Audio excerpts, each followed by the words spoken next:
Antes de começarmos, eu gostaria de fazer uma pergunta simples. Como um jurista raciocina quando precisa analisar um caso? Quando pensamos no direito pela primeira vez, muitas pessoas imaginam que o trabalho do jurista consiste apenas em encontrar uma lei e aplicá-la automaticamente ao caso concreto. Mas na prática, o processo é bem mais complexo do que isso. O raciocínio jurídico envolve sempre uma conexão entre duas coisas diferentes. De um lado, os fatos da realidade, de outro, as normas jurídicas que fazem parte do sistema jurídico. O trabalho do jurista consiste justamente em construir uma ponte entre esses dois elementos. Isso significa interpretar os fatos, interpretar as normas e argumentar sobre a melhor maneira de relacionar uma coisa com a outra. Por isso dizemos que o direito tem um caráter profundamente argumentativo. Quando juristas discutem um caso, eles não estão apenas repetindo a lei. Eles estão construindo argumentos para justificar uma determinada interpretação da norma ou uma determinada solução para o conflito. Nesse processo, algumas formas de argumentação aparecem com muita frequência. Uma delas é a argumentação baseada em conceitos ou definições. Nesse caso, o jurista procura esclarecer o significado de um termo jurídico. Por exemplo, discutir o que significa exatamente uma palavra como propriedade, dano, responsabilidade ou direito fundamental. Outra forma muito comum é a argumentação baseada nas finalidades ou nos objetivos da norma.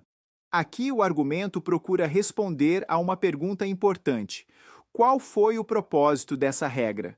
Qual problema ela procurava resolver? Também é muito frequente a argumentação por comparação ou analogia. Nesse tipo de raciocínio, o jurista compara o caso atual com outros casos semelhantes e pergunta se a solução deve ser a mesma ou diferente. E existe ainda a argumentação baseada nas circunstâncias ou no contexto do caso concreto. Às vezes, um detalhe da situação, uma condição específica ou um conjunto de fatores particulares pode ser relevante para a interpretação da norma. Essas diferentes formas de argumentação mostram que o raciocínio jurídico não é apenas uma aplicação automática de regras. Ele é um processo de interpretação e de justificação. Juristas precisam explicar por que determinada interpretação da norma é mais adequada do que outra. E é exatamente por isso que debates jurídicos costumam envolver argumentos diferentes, defendendo posições diferentes. Para terminar, vamos pensar numa situação que envolve a questão de descarte de lixo. Imagine uma situação em que alguém deixa um saco de lixo fechado ao lado de uma lixeira pública porque a lixeira já está completamente cheia. Essa pessoa violou a norma ou tentou agir de forma responsável diante das circunstâncias. Dependendo de como interpretamos os fatos, o objetivo da norma e o contexto da situação, diferentes argumentos podem surgir. E é justamente nesse espaço de interpretação e de justificativa que aparece o raciocínio jurídico.